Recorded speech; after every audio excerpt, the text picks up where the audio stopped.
South ఇండియాలోనే అతి తక్కువ ధరలకి రత్నాలను అందించే ఏకైక సంస్థ 6JVR. నమస్తే, నేను Keshav. Welcome to Suman TV. ఇప్పుడు దేశం మొత్తాన్ని కొత్త బ్యాక్టీరియా వణికిస్తుంది. దేశవ్యాప్తంగా 5,000 వరకు కేసులు నమోదయ్యాయి. అలానే కొన్ని మరణాలు కూడా సంభవించాయి. దురదృష్టవశాత్తు తెలంగాణ రాష్ట్రంలో కూడా మరొకరి పరిస్థితి క్రిటికల్గా ఉన్నట్టుగా సమాచారం వస్తుంది. ఇందులో వాస్తవం ఏంటి, అసలు ఈ కొత్తగా వ్యాప్తి చెందుతున్నటువంటి GBS గిలియన్ బ్యారీ సిండ్రోమ్ అనేటువంటి పేరుతో వ్యాప్తి చెందుతున్న ఈ వ్యాధి ఏ విధంగా సంక్రమిస్తుంది, దీనివల్ల వచ్చేటువంటి ప్రమాదాలు ఏంటి, ఉత్పాతాలు ఏంటి, మనం ఎంతవరకు జాగ్రత్తగా ఉండాలి, ముఖ్యంగా గైడ్ లైన్స్ కూడా మహారాష్ట్రకి సంబంధించి గవర్నమెంట్ రిలీజ్ చేసింది. అలానే వ్యాధి వ్యాప్తి చెందుతున్నటువంటి నేపథ్యంలో ఎలాంటి అప్రమత్తత పాటించాలి, ఈ అంశాలను విశ్లేషించేటువంటి ప్రయత్నం చేద్దాం. మనతో పాటు ఫార్మా స్పెషలిస్ట్ సుబ్రహ్మణ్యం గారు. సుబ్రహ్మణ్యం గారు నమస్కారం. నమస్కారం సార్. ఈ ఏంటి GBS సిండ్రోమ్? ఒక రకంగా ఏంటంటే కరోనా తర్వాత ఏదైనా వైరస్కి సంబంధించి కానీ బ్యాక్టీరియాకి ఒక వ్యాధి సంక్రమిస్తుంది అంటే ఒక భయం, అంటువ్యాధి లాంటిది, ముఖ్యంగా నార్మల్ వ్యాధులు కాకుండా అంటువ్యాధి లాంటిది ప్రబలుతుంది అంటే, ఈవెన్ ఇప్పుడు కలరా లాంటివి వచ్చినా కానీ భయపడేటువంటి పరిస్థితి వస్తుంది. సో ఏంటి కొత్తగా ఈ వ్యాధి 5,000 కేసుల దాకా వెళ్ళిపోయింది అంటారు. తెలంగాణలో కేసు నమోదైనవి, తీవ్రత పెరిగిపోయింది. ఏ విధంగా చూడాలి ఇవి? సార్, ఫస్ట్ ఇది ఇప్పుడు పూణేలో వచ్చింది సార్. ఈ అవుట్ బ్రేక్ యాక్చువల్గా పూణేలో వచ్చింది. ఇప్పటి వరకు 140 కేసులు కన్ఫర్మ్ చేసినారు. ఒక 5,000 కేసుల దాకా అఫెక్ట్ అయ్యి ఉండొచ్చు అంటే, ఒక 5,000 మంది దాకా దీని బారిన పడి ఉండొచ్చు అని ఒక అంచనా. ఓకే. ఇంచుమించు 4 చనిపోవడం జరిగింది సార్. మొన్నటిదాకా ఒక 2 చనిపోయినారు, నిన్న ఒక 2 చనిపోయినారు యాక్చువల్గా. అందులో ఒక ఓబర్ డ్రైవర్, 35 సంవత్సరాల వయసు ఉన్నటువంటి ఓబర్ డ్రైవర్ కూడా, అంటే ఒక యంగ్ క్యాండిడేట్ కూడా చనిపోవడం జరిగింది. ఇది బేసిక్గా వస్తుండేది బ్యాక్టీరియా వల్ల వస్తుంది సార్. ఇది క్యాంపాలోబాక్టర్ జెజుని అనేది ఒక బ్యాక్టీరియా. ఈ బ్యాక్టీరియా కూడా దేని వల్ల వస్తుందంటే వాటర్ కంటామినేషన్ వల్ల మేజర్గా వచ్చినట్టు పూణేలో గుర్తించినారు. వాళ్ళు కొన్ని శాంపిల్స్ తీసుకున్నారు. అది కూడా ఈ ప్రైవేట్ వాటర్ ట్యాంకర్స్ సప్లై చేస్తున్నటువంటి వాటర్స్ కానీ శాంపిల్ తీసుకొని చెక్ చేసినప్పుడు వాళ్ళకి క్యాంపాలోబాక్టర్ జెజుని అనేది కనుగొనడం జరిగింది అనమాట. అంటే శానిటేషన్ సంబంధించి ఒక పెద్ద ఇష్యూ వచ్చింది పూణేలో.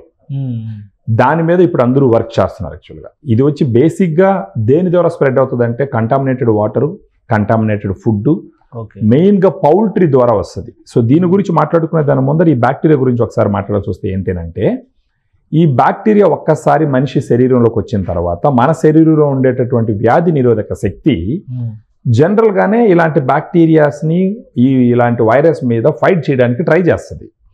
మన శరీరం ఒక యాంటీబాడీస్ని ప్రొడ్యూస్ చేస్తుంది, వెపన్స్ లాగా. ఈ యాంటీబాడీస్ పోయి ఈ బ్యాక్టీరియాని చంపాల. ఆ బ్యాక్టీరియా సెల్ వాల్లో ఉండేటటువంటి ఒక లిపిడ్ని ఇది పోయి తగ్గించడం ద్వారా బ్యాక్టీరియా చనిపోతుంది. ఆ లిపిడ్ పేరు వచ్చేసి లిపో అలిగో పాలీసాకరైడ్ అంటారు. Lipo oligo polysaccharide. ఇది జనరల్గా జరిగే ప్రాసెస్. ఎక్కడ సమస్య వస్తుందంటే, మన ఇమ్యూనిటీ ఆ బ్యాక్టీరియాని చంపడంతో పాటు మన నరాలను కూడా దెబ్బతీస్తుంది. దానికి గల కారణం ఏంటంటే, ఈ లిపో అలిగో పాలీసాకరైడ్తో సమానంగా ఉండే స్ట్రక్చర్ ఉండేటటువంటి గ్యాంగ్లియోసైడ్ అనే ఒక పదార్థం మన నరాల్లో ఉంటుంది. సో ఇప్పుడు ఈ యాంటీబాడీ కన్ఫ్యూజ్ అవుతుంది. ఇది రెండు ఒకటే ఉండేసరికి బ్యాక్టీరియాని చంపుతూ ఈ నరాల్లో ఉండేటటువంటి ఈ గ్యాంగ్లియోసైడ్ని కూడా చంపడానికి ట్రై చేస్తుంది. ఆ ప్రాసెస్లో మన నరాలన్నీ దెబ్బతింటాయి. అందుకనేసి దీన్ని గిలియన్ బ్యారీ సిండ్రోమ్ అంటారు. ఈ గిలియన్ బ్యారీ సిండ్రోమ్ అంటాను కూడా రీజన్ ఏంటంటే, ఈ గిలియన్ బ్యారీ అనేటటువంటి వాళ్ళు ఫ్రెంచ్ న్యూరాలజిస్టులు 1916లో ఈ వ్యాధి లక్షణాలు వాళ్ళు ఎక్స్ప్లెయిన్ చేసినారు. అందుకని ఈ వ్యాధికి వాళ్ళ పేరు పెట్టడం జరిగింది. సో ఫస్ట్ ఈ వ్యాధి వచ్చే లక్షణాలు ఏంటి అని అంటే, ఫస్ట్ ఈ బ్యాక్టీరియా వచ్చింది అనుకోండి. ఈ బ్యాక్టీరియా వస్తే డయేరియా వస్తుంది, కడుపులో నొప్పి వస్తుంది, తర్వాత వామిటింగ్ వస్తుంది.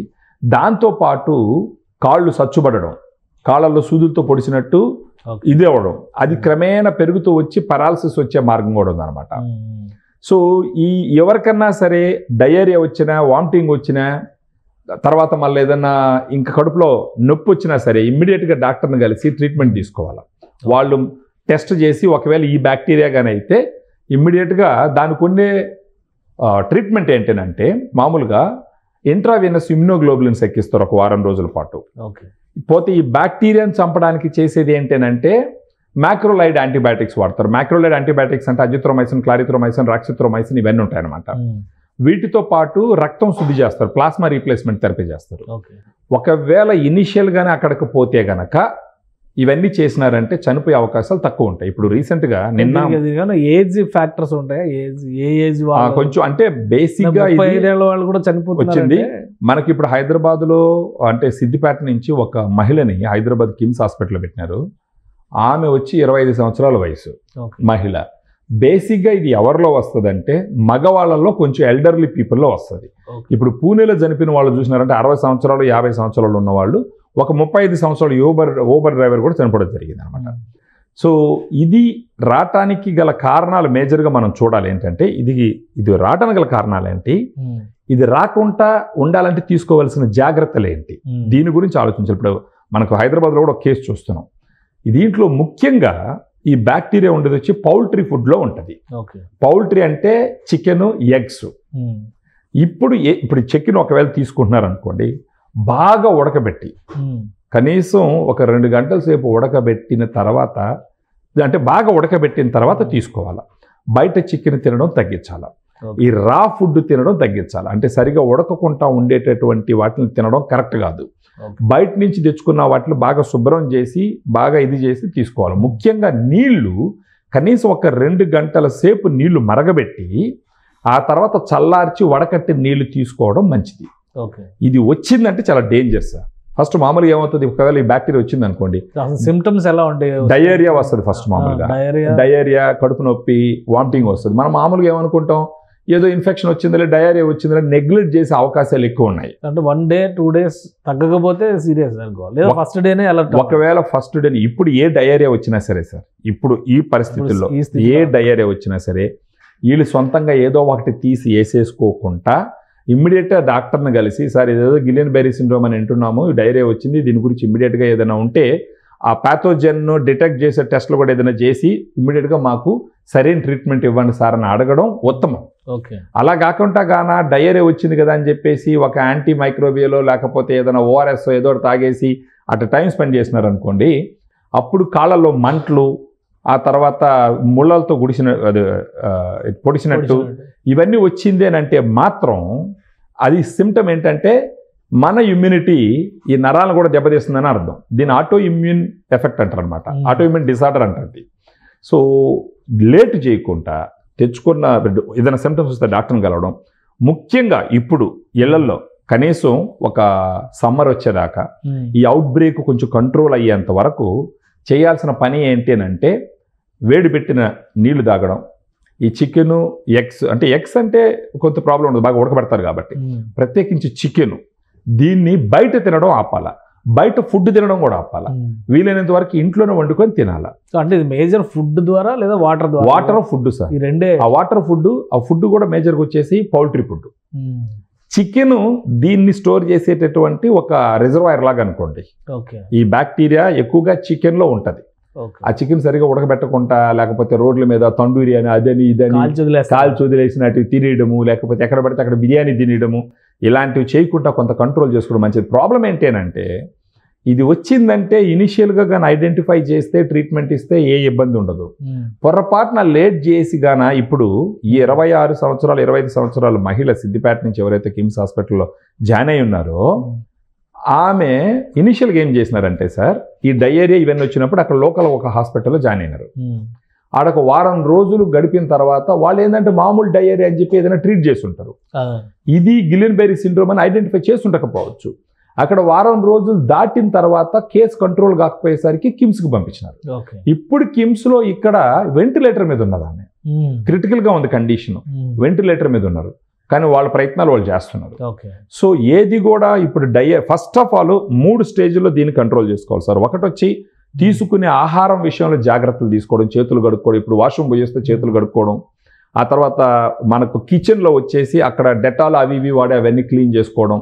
ఒకవేళ ఏదన్నా ఇప్పుడు చికెన్ కడిగినారనుకోండి ఫర్ ఎగ్జాంపుల్, కిచెన్లో ఆ కడిగిన తర్వాత చేతులు, తర్వాత ఆ పరిసరాలంతా కూడా శుభ్రం చేసుకోవాలి. సో ఇలాంటివి చికెన్ తీసుకునేటప్పుడు కానీ, ఎగ్స్ తీసుకునేటప్పుడు కానీ, లేదా బయట నుంచి తీసుకొచ్చిన ఫుడ్ తినేటప్పుడు కానీ, బయట నుంచి తీసుకొచ్చిన కూరగాయలు వాటిలో ఉండేదానికి అవకాశం తక్కువ. బట్ హవెవర్ ఏదైనా సరే బయట నుంచి మనం తీసుకొస్తున్నాం అంటే ముందు జాగ్రత్త పట్టు. ముఖ్యంగా వాటర్, ప్రత్యేకించి ఇప్పుడు మున్సిపాలిటీ వాటర్ తాగుతున్నారు అనుకోండి, వాళ్ళు చాలా జాగ్రత్తలు తీసుకోవాలి. మున్సిపాలిటీ వాటర్ ఎక్కడెక్కడి నుంచో వస్తూ ఉంటుంది, అది ట్యాప్ వాటర్. ఎందుకంటే ఈ డ్రైనేజ్ సిస్టంలో వచ్చేసి మనకు ఈ మానవుల మలమూత్రాలు కలిసిన మలం, ముఖ్యంగా జంతువుల మలం ఎక్కడైనా ఏదైనా కనెక్ట్ అయింది అనుకోండి వచ్చేదానికి ఆస్కారం ఉంటుంది. ఈవెన్ పూణేలో కనుక్కున్న దాంట్లో కూడా ఈ ప్రైవేట్ వాటర్ ట్యాంక్స్ ఎవరైతే వాటర్ సప్లై చేస్తున్నారో వాటిల్లో కూడా ఇది ఉందని చెప్పేసి తెలుసుకున్నారు. ప్రత్యేక పూణే సిటీ ఆ చుట్టుపక్కల పల్లెటూరులు వాటిలో ఇవన్నీ రావడం జరిగింది. కానీ అక్కడే వచ్చి ఉంటే మనం అంత టెన్షన్ పడాల్సిన అవసరం లేదు. ఇప్పుడు సిద్దిపేటలో వచ్చింది అంటే ఒకవేళ కొన్ని సమయాల్లో కొన్ని బ్యాక్టీరియాలు వాటికి వాతావరణం అనుకూలించినప్పుడు ఒక్కసారిగా రెచ్చిపోతాయి. అలాంటి అవకాశం ఏదైనా ఉండిందంటే మాత్రం మనం జాగ్రత్తగా ఉండడానికి ఇప్పుడు మనం మాట్లాడుకున్న పాయింట్లన్నీ ఉపయోగపడతాయి. సో ఏది ఏమైనప్పటికీ డయేరియా వచ్చినా, కడుపు మంట వచ్చిన, కడుపు నొప్పి వచ్చిన, వామిటింగ్స్ వచ్చిన, కాళ్ళు సచ్చుబడ్డా, లేదంటే ముళ్ళతో గుచ్చినట్టు ఉన్నా అస్సలు అశ్రద్ధ చేయకుంటే ఇమ్మీడియట్గా డాక్టర్ దగ్గర పోయి వీళ్ళే డాక్టర్ చెప్పచ్చు. సార్ ఇదంతా వింటున్నాం మనం, ఇప్పుడు మన వీడియో చూసే వాళ్ళకి అందరికీ గిలెన్ బ్యారీ సిండ్రోమ్ అనేది ఒక ఐడియా ఉంటుంది. డాక్టర్లు అలా చెప్తే ఒప్పుకుంటారా? అంటే మీరే చేసుకోండి, తప్పుగా సార్ చెప్పచ్చు. ఏమని సార్ ఇప్పుడు గిలెన్ బ్యారీ సిండ్రోమ్ అని మాట్లాడుతున్నారు, దాని లక్షణాలు ఇలా ఉంటాయని అంటున్నారు, నాకు కూడా ఏదో కాళ్ళల్లో నొప్పులుగా మంటలుగా ఉండదు సార్, ఒకవేళ అది అయ్యి ఉంటుందేమో మీరు ఒకసారి టెస్ట్ చేసి కన్ఫర్మ్ చేసి నాకు తగిన ట్రీట్మెంట్ ఇవ్వండి సార్ అని కోవడంలో తప్పలేదు. ఎందుకంటే డాక్టర్లు కూడా కొన్నిసార్లు ఎలా ఉంటారు, ఏదైనా డయేరియా వస్తే డయేరియాలని సాధారణంగా ట్రీట్ చేసేదానికి అవకాశం ఉంటుంది. ఇప్పుడు ఇలాంటి ఒక ఇష్యూ జరుగుతున్నప్పుడు మనలాంటి వాళ్ళు ఇలాంటి ఒక అవేర్నెస్ వీడియో చేస్తున్నప్పుడు చూసిన ప్రజలు ఈ పాయింట్ గుర్తుపెట్టుకొని డాక్టర్ దగ్గరికి వెళ్ళినప్పుడు ఒకసారి డాక్టర్కి గుర్తు చేయడం తప్పే కాదు. సార్ గిలెన్ బ్యారీ సిండ్రోమ్ అనేది దాని గురించి మాట్లాడుకుంటున్నారు సార్, నాకు ఇలాంటి లక్షణాలు ఉన్నాయి, దయచేసి దాన్ని కూడా కన్సిడర్ చేసి నా ట్రీట్మెంట్ చేయండి అని అంటే వాళ్ళప్పుడు టెస్టులు చేసి ఒకవేళ ఈ బ్యాక్టీరియా ఉందంటే దాని తగిన ట్రీట్మెంట్ ఇచ్చే అవకాశాలు ఉన్నాయి. రైట్. అసలు ప్రభుత్వాల పరంగా ఎలాంటి అప్రమత్తత పాటించాలి? ఇప్పుడు ఆల్రెడీ మహారాష్ట్ర గవర్నమెంట్ అవును ఒక అలర్ట్ జారీ చేసింది, ఒక గైడ్ లైన్స్ ఇచ్చారు. అవును. ఇప్పుడు తెలంగాణలో ఒక కేసు నమోదైంది. ఇప్పుడు తెలంగాణ గవర్నమెంట్ కూడా మీరు అన్నట్టు ఏంటంటే అలర్ట్ అవ్వాలి, గైడ్ లైన్స్ ఇచ్చి ఈ శానిటైజేషన్ సంబంధించి వాటర్కి సంబంధించి ఒకవేళ బ్లీచింగ్ ఒకటి కొట్టడము, తర్వాత వాటర్కి దాంట్లో కూడా బ్లీచింగ్ వేస్తారు కదా సార్ వాటర్లో కూడా, అదేదో అవన్నీ చేసి కానీ కొంచెం జాగ్రత్త తీసుకోవడం ఎంత మంచిది. ఎందుకంటే ఇప్పుడు అక్కడెక్కడో వచ్చిన కేసు దాకా వచ్చింది. ఇప్పుడు ఏదన్నా ఇదంతా కంటామినేషన్ కదా సార్. ఒకప్పుడు కలరా కూడా ఈ విధంగా వచ్చినట్టు యాక్చువల్గా ఎక్కడన్నా ఏదన్నా కలిసింది అనుకోండి, ఒక వాటర్లో ఒక ట్యాంకులో కలిసిందంటే అయిపోయి ఆ ట్యాంక్ వాటర్ పోయిన అన్ని దగ్గరలకు అది స్ప్రెడ్ అయిపోతుంది. సో ఖచ్చితంగా ఒక అంటువ్యాధి ప్రబలుతుందని అనుకోండి. ఇప్పుడు అక్కడ అయింది, సోలాపూర్లో చనిపోయినారు, ఇప్పుడు పూణేలో జరిగింది సార్, పూణే చుట్టుపక్కల నాందేడ్ అడంతా జరిగింది, సోలాపూర్లో చనిపోయినారు. ఇప్పుడు సిద్దిపేట దగ్గర నుంచి వచ్చి కిమ్స్ హాస్పిటల్లో జాయిన్ అయినారు. సో ఇది ఈ విధంగా స్ప్రెడ్ అయ్యే అవకాశం ఉన్న ఈ సిచ్యువేషన్లో ఆరోగ్య శాఖ ఖచ్చితంగా దీని గురించి ఆలోచించి జనాల్లో ఇప్పుడు మనం చేస్తున్నటువంటి అవేర్నెస్ వీడియో లాగా జనాలు కూడా గవర్నమెంట్ పరంగా కూడా ఒక అవేర్నెస్ కానీ క్రియేట్ చేసినారంటే జనాలు కొంచెం అలర్ట్ అవుతారు. ముఖ్యంగా మనకు మహారాష్ట్ర, తెలంగాణ వచ్చింది, ఇప్పుడు 2 దేశాలు కన్ఫర్మ్ అయింది. మిగతా రాష్ట్రాలు ఎక్కడైనా ఇంతవరకు ఎక్కడ కన్ఫర్మ్ కాలేదు. దాదాపు 5,000 కేసులు 5,000 కేసులు పూణే మహారాష్ట్రలోనే జరిగినాయి. అవును. ఇప్పుడు అక్కడోళ్ళు ఎవరికన్నా ఫర్ ఎగ్జాంపుల్ సార్, ఇప్పుడు అక్కడోళ్ళకి ఎవరికన్నా వచ్చింది, సిమ్టమ్స్ లేవు, ట్రావెల్ చేసినారు ఇక్కడికి, వాళ్ళకి ఇక్కడ ఇంకేదైనా ఒక రకంగా వాళ్ళు కలుషితం చేసినారు అనుకోండి వాటర్ని, వచ్చే అవకాశాలు ఉంటాయన్నమాట. రైట్. థ్యాంక్ యూ సుబ్రహ్మణ్యం గారు విశ్లేషణ అందించారు. ఇది జీబీఎస్ పేరుతో స్ప్రెడ్ అవుతున్నటువంటి ఈ వ్యాధి పట్ల అప్రమత్తంగా ఉండాల్సినటువంటి అవసరం ఉందని సుబ్రహ్మణ్యం గారు విశ్లేషిస్తున్నారు. మహారాష్ట్రలో అత్యధిక కేసులు నమోదైనాయి, తెలంగాణలో ఒక కేసు క్రిటికల్ కండిషన్లోకి వెళ్ళినటువంటి పరిస్థితి ఉంది. ప్రధానంగా తీసుకునేటువంటి ఆహారం, తాగేటువంటి నీరు, వీటి విషయంలో జాగ్రత్త అవసరం, ఎక్కడ కల్తీ లేకుండా చూసుకోవాల్సినటువంటి బాధ్యత ఉంది అనేటువంటి అభిప్రాయాన్ని వ్యక్తం చేస్తున్నారు. ఇక ఈ బ్యాక్టీరియా కొత్తదేమీ కాదు, గతంలో ఉన్నదే, కానీ ఇప్పుడు స్ప్రెడ్ అవుతున్నటువంటి విధానాన్ని బట్టి చూస్తే కనుక పౌల్ట్రీ ప్రోడక్ట్స్, మంచినీళ్ళు, అలానే బయట తీసుకునేటువంటి ఆహారం, వీటి వల్ల ఎక్కువ ప్రభావం చూపిస్తుంది. ముదిరిపోతే కనుక అంటే 2-3 రోజుల్లోనే ఇది సివియర్ స్టేజ్కి వెళ్ళేటువంటి అవకాశం ఉంటుంది, కాళ్ళు చేతులు చచ్చుబడిపోయేటువంటి ప్రమాదం కూడా ఉంటుంది. కాబట్టి ఈ జీబీఎస్ సిండ్రోమ్ పట్ల ప్రస్తుతానికి అప్రమత్తత పాటించాలి. ప్రభుత్వాలు ఇస్తున్నటువంటి గైడ్ లైన్స్ని ఖచ్చితంగా అనుసరించే విధంగా జాగ్రత్తలు తీసుకోవాలి. ఇక మెడికేషన్కి సంబంధించి కూడా కొన్ని మార్గాలు ఉన్నాయి, అయితే కోలుకోవడానికి చాలా క్రిటికల్ కండిషన్స్ని ఫేస్ చేయాల్సినటువంటి పరిస్థితి ఉంటుంది. కాబట్టి వ్యాధి రాకుండా ఉండడమే ముందు జాగ్రత్తగా మనం భావించాల్సిన అవసరం కనిపిస్తోంది. ఇది special discussion. Keep watching. Suman టీవీలో మీ పర్సనల్ అండ్ బిజినెస్ ప్రమోషన్స్ కోసం కింది నెంబర్కి కాంటాక్ట్ చేయండి.